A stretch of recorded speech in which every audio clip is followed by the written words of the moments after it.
Allora attenzione, c'è l'annuncio squalifica sulla prima batteria dei due Dorso Junior. Aveva notato i corsi a 3, Linda Marabotto, Oasi Laura Vicuna è stata squalificata per arrivo irregolare. In acqua c'è la terza, presentiamo la quarta e ultima junior femmine: Elisa Boschina alla 1, Michelle Ramizza alla 2, Elena Fabris alla 3, Giulia Teresa La Sorsa alla 4, Maya Leftek alla 5, Cristal De Bortoli in 6, Valentina Causina alla 7 e Alessia Segatto in 8.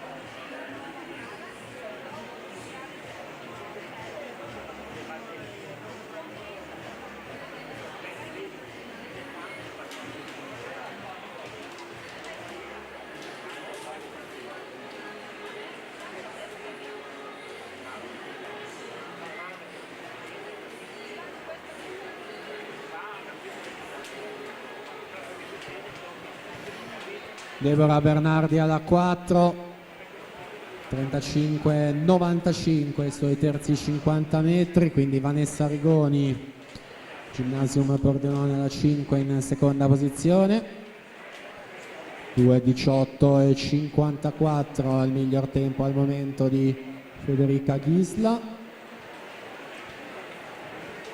Ultime bracciate quindi per aggiudicarsi questa terza e penultima batteria. Deborah Bernardi 2:21:34 su Vanessa Rigoni, seconda posizione 2:22:96. Quindi alla partenza abbiamo la quarta e ultima batteria, due dorso junior femmine.